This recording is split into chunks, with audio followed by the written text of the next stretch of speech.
Una tarde calurosa en la colonia Vicente Villada de Nezahualcóyotl, el silencio habitual del vecindario fue interrumpido por un suceso que marcaría para siempre a sus habitantes.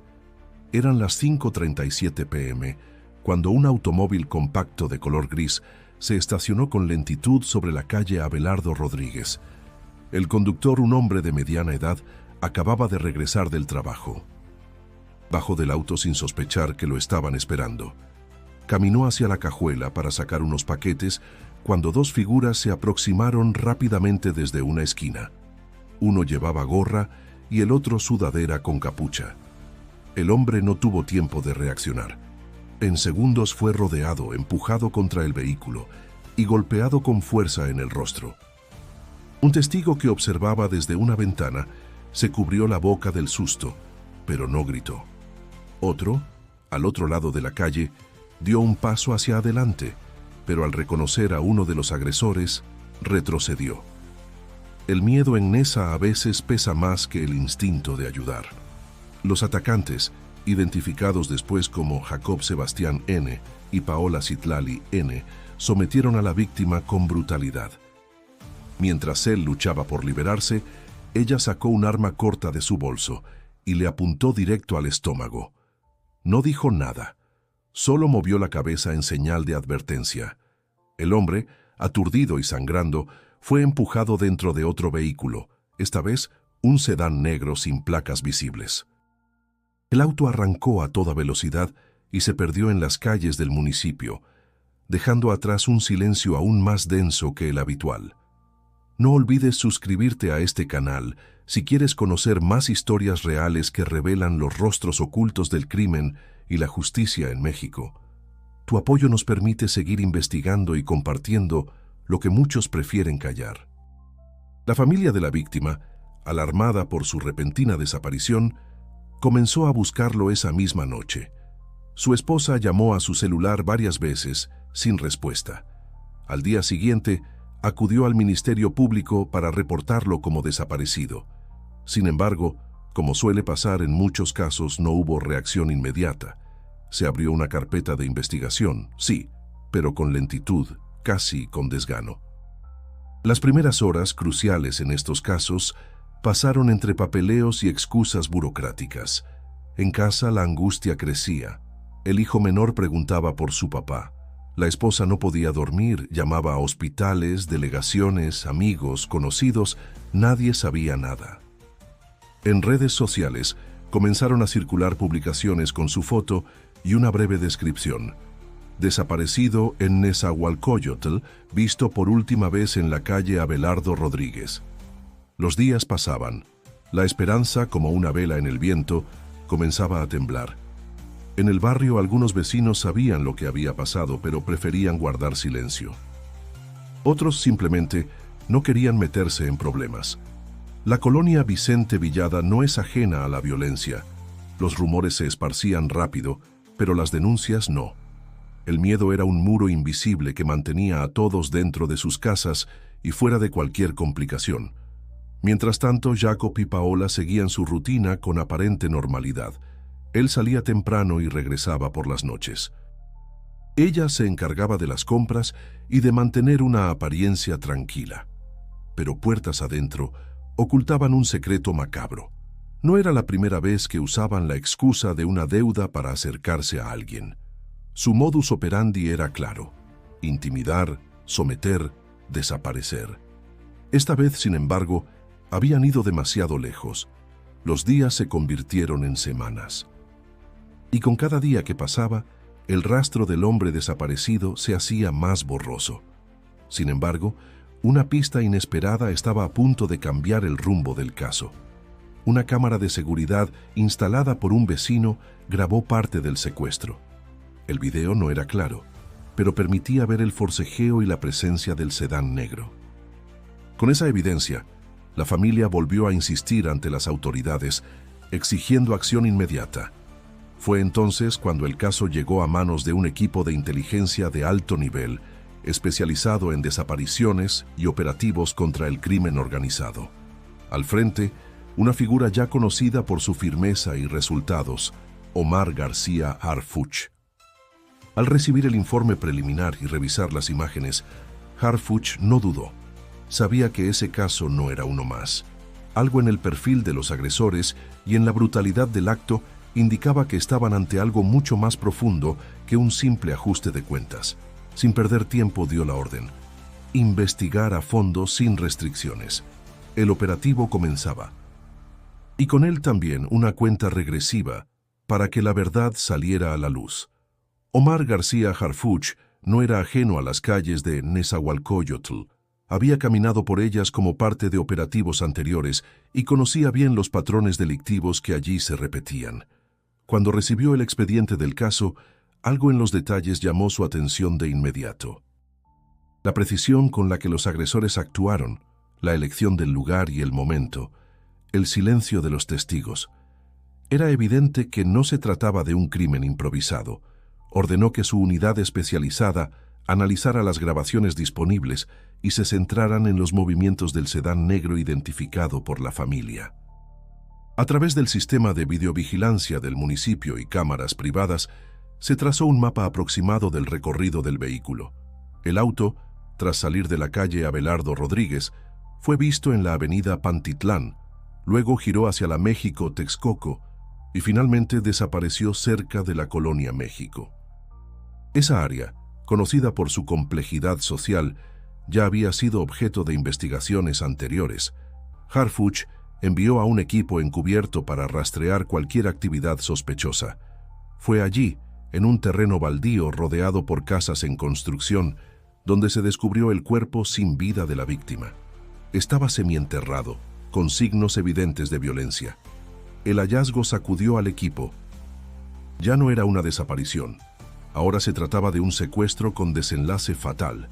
La noticia llegó rápidamente a los medios y el caso tomó una nueva dimensión pública. El análisis forense confirmó lo que Harfuch sospechaba. La víctima fue torturada antes de ser asesinada. Se identificaron múltiples fracturas, moretones, heridas causadas por objetos contundentes. No fue un acto impulsivo. Fue una ejecución planeada. Harfuch reunió a su equipo en una sala cerrada y dejó claro el mensaje. Iban a encontrar a los responsables sin importar cuán profundo tuvieran que cavar. La Fiscalía del Estado de México, al recibir los informes preliminares, clasificó el caso como secuestro agravado con homicidio. Se activaron protocolos especiales de investigación y se dio prioridad absoluta. Harfuch tomó el liderazgo estratégico, coordinando con ministerios públicos y áreas de inteligencia para acelerar los avances. Mientras tanto, los investigadores revisaban los antecedentes de la víctima. No tenía historial criminal, pero sí deudas con particulares. Una de esas deudas coincidía con un nombre que ya había aparecido en otras carpetas de investigación: Jacob Sebastián N. Un joven de 28 años, con múltiples reportes por extorsión, pero sin condenas.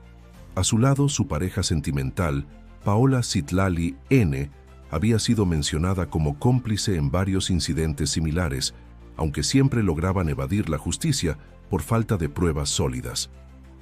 Con esta nueva línea de investigación, Harfuch autorizó el rastreo de llamadas telefónicas y movimientos bancarios asociados a ambos sospechosos. La información fue reveladora. Días después del secuestro, ambos realizaron compras inusuales y transfirieron dinero a cuentas secundarias. También se detectaron llamadas desde un celular desechable que coincidía con la ubicación del lugar donde fue encontrado el cuerpo. Las pruebas comenzaban a consolidarse. Los fiscales del caso redactaron una solicitud de orden de aprehensión, sustentada en videos, registros telefónicos, movimientos financieros y testimonios indirectos. Harfuch supervisó personalmente la elaboración del expediente, exigiendo precisión en cada detalle para evitar fallas legales que pudieran liberar a los sospechosos. Pero no bastaba con las pruebas, se necesitaban ubicarlos. El área de inteligencia criminal comenzó a seguir a familiares, amigos y conocidos de Jacob y Paola. Se vigilaban redes sociales, cámaras urbanas, registros vehiculares. No tardaron en ubicar un nuevo domicilio, esta vez en el municipio de Tlalnepantla. Una pequeña casa de fachada común, sin lujos, pero con ventanas cerradas todo el tiempo y una rutina sospechosamente estricta. Harfuch sabía que estaban cerca, y aunque aún no se podía anticipar lo que vendría, había algo claro. El cerco se cerraba, las piezas encajaban, y la justicia se aproximaba con pasos firmes. Jacob Sebastián N. y Paola Citlali N. no eran improvisados. Su historia comenzó años atrás, en las periferias de la Ciudad de México, cuando ambos se conocieron en un entorno donde la violencia y la necesidad iban de la mano. Él, con un temperamento explosivo, encontró en las calles una escuela de crueldad. Ella, marcada por la desconfianza desde pequeña, descubrió que la manipulación era su mejor defensa. Juntos formaron una pareja que no solo compartía una relación sentimental, sino un vínculo criminal que crecía con cada golpe de suerte ilícita. Desde hacía tiempo se dedicaban al cobro de deudas, pero lo hacían de una forma brutal. No eran cobradores legales ni operaban con protocolos. Usaban amenazas, golpes, secuestros. En algunos casos bastaban unas llamadas para atemorizar a sus víctimas. En otros, como este, decidían ir más lejos. El dinero era su motivación, pero también el poder. Cada acto de violencia les reafirmaba que podían controlar su entorno. Su historia era conocida en las sombras, pero temida en voz alta. Harfuch, tras revisar los informes de inteligencia, ordenó un análisis profundo de sus antecedentes. Se descubrieron coincidencias con otros 5 casos de secuestro, todos con víctimas que compartían un patrón: deudores particulares, en su mayoría trabajadores informales, sin respaldo institucional. Lo alarmante era que en todos esos casos no hubo denuncias formales, solo rumores y registros incompletos. El perfil de la pareja apuntaba a un modo de operación más amplio de lo que se pensaba. La colonia Vicente Villada apareció como punto crítico en los mapas de incidencia. No era casualidad que ahí ocurriera el último crimen. Era una zona de tránsito constante, con múltiples salidas, pero también con vecinos habituados a no intervenir. El equipo de Harfuch realizó un análisis de rutas posibles que los agresores habrían usado. También compararon los patrones de movimiento con otros casos similares, buscando conexiones. Cada paso acercaba más al momento clave. Los movimientos de Jacob y Paola estaban siendo monitoreados de forma discreta. Desde Tlalnepantla, sus hábitos eran registrados: salidas breves, cambio constante de vehículos, uso de celulares de un solo uso. Harfuch decidió no apresurarse. Sabía que si actuaban sin tener todo el respaldo jurídico y operativo, podían arruinar el caso. Cuando el Ministerio Público recibió todos los elementos de prueba, la orden de aprehensión fue firmada sin objeciones. Ya no era solo una intuición, era una acusación sustentada. Harfuch convocó una reunión operativa en la madrugada. Asignó los roles, distribuyó los recursos y dejó claro que la captura debía realizarse sin margen de error. No era solo detener a 2 criminales, era enviar un mensaje a todos los que creían que podían actuar con impunidad. El operativo se puso en marcha al amanecer. Una decena de agentes se apostaron en las cercanías del domicilio. Durante 2 horas observaron movimientos. A las 8:14 de la mañana, Paola salió a tirar basura. No sabía que era el inicio del fin. La detuvieron sin violencia, pero con firmeza. No ofreció resistencia, solo preguntó: ¿quién los mandó? Su rostro, en ese instante, pasó de la altanería al desconcierto. Jacob, en cambio, intentó huir por la parte trasera. Subió por una escalera de emergencia, pero fue interceptado por un segundo grupo que ya lo esperaba. Forcejeó, gritó que era inocente, que no sabía de qué lo acusaban. Pero las pruebas estaban sobre la mesa. Fue inmovilizado, esposado y trasladado junto a Paola al centro de justicia. El operativo duró apenas 5 minutos, pero representaba años de impunidad interrumpida. En el camino hacia el penal, ninguno de los dos habló. Sabían que lo que venía no era fácil. Sabían que su mundo edificado sobre miedo y amenazas se desmoronaba. Harfuch Al recibir el reporte de detención exitosa, respiró hondo. El trabajo apenas comenzaba, pero la primera fase se había cumplido. La ciudad, al menos por ese día, recuperaba un poco de su aliento. Paola Citlali N. no tardó en quebrarse.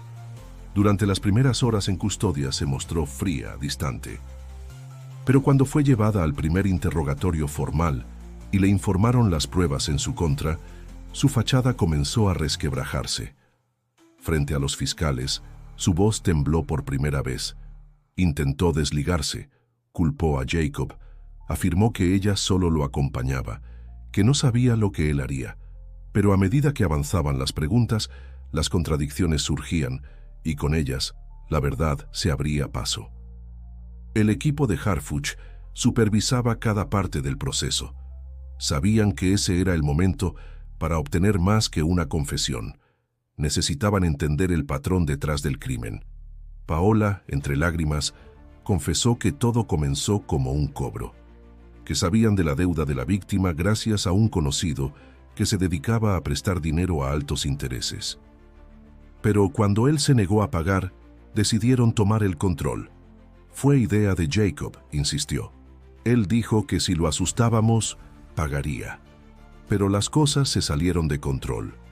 Detrás del relato surgían datos importantes, nombres de otros cómplices, lugares donde se habían reunido, métodos que usaban para vigilar a sus víctimas. Harfuch tomó nota de cada uno de estos elementos y ordenó su verificación inmediata. Cada palabra de Paola era una llave para abrir otras puertas delictivas. No era un crimen aislado, era parte de un esquema de extorsión y violencia sistemática. La noticia de la captura se esparció rápidamente. En redes sociales, vecinos de Vicente Villada comenzaron a hablar. Algunos denunciaban que ya habían sido intimidados antes por esa misma pareja. Otros aseguraban haberlos visto en actos sospechosos, pero nunca se atrevieron a decir nada. La detención no solo rompió el silencio judicial, sino también el social. Por primera vez, el miedo comenzaba a retroceder. Harfuch ofreció una conferencia de prensa al día siguiente. Rodeado por mandos policiales y representantes del Ministerio Público, explicó con claridad los avances del caso. Confirmó la detención de los implicados, la recolección de pruebas suficientes y la apertura de nuevas líneas de investigación. Recalcó que este no era un triunfo individual, sino un esfuerzo colectivo por devolver la seguridad a zonas golpeadas por el crimen organizado. Los medios nacionales cubrieron ampliamente la noticia. Las imágenes de Jacob y Paola entrando esposados al penal de Neza se convirtieron en símbolo de justicia. Para muchos, era la muestra de que aún había instituciones dispuestas a enfrentar a los violentos. Para otros era apenas un inicio. Durante los días siguientes, salieron a la luz conexiones inquietantes. Un agente municipal fue suspendido por encubrir a la pareja. Se descubrió que en al menos 2 ocasiones evitó reportar denuncias formales que involucraban a Jacob. También se reveló que uno de los vehículos usados en el secuestro había sido decomisado meses antes y luego, misteriosamente, desaparecido del corralón. La red de impunidad no se limitaba a los ejecutores. Había cómplices en oficinas, escritorios y escritorios públicos. Harfuch no dudó.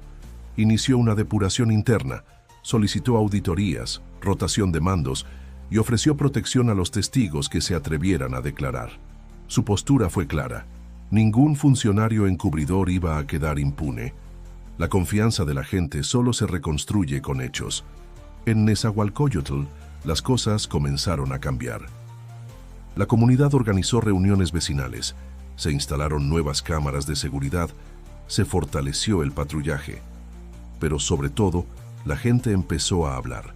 Vecinos que antes callaban por miedo ahora compartían información. Familias que habían perdido a un ser querido se acercaban a la fiscalía con nuevas pistas. El caso de la pareja asesina había roto un ciclo de silencio. Los efectos del caso también llegaron a otros municipios. En Ecatepec, Iztapalapa y Chimalhuacán comenzaron a revisarse expedientes similares. Se reactivaron carpetas dormidas y se aplicaron protocolos de análisis criminal más rigurosos.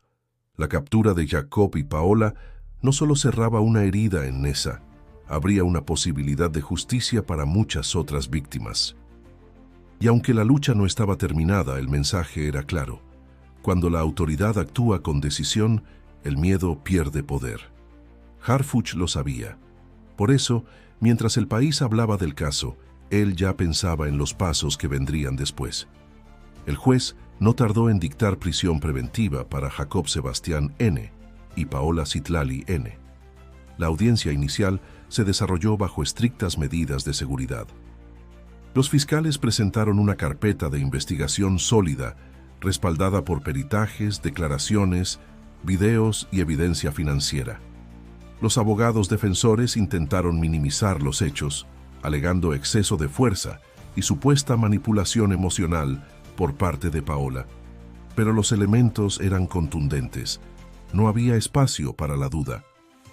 La clasificación del delito como secuestro agravado con resultado de muerte selló el destino inmediato de los acusados. El juez otorgó un plazo de 2 meses para el cierre de la investigación complementaria.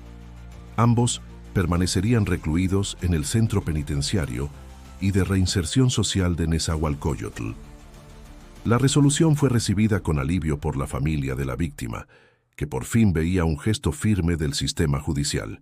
El hermano del hombre asesinado, presente en la audiencia, se limitó a decir una frase al salir: «Al menos, ahora, no podrán hacerle daño a nadie más».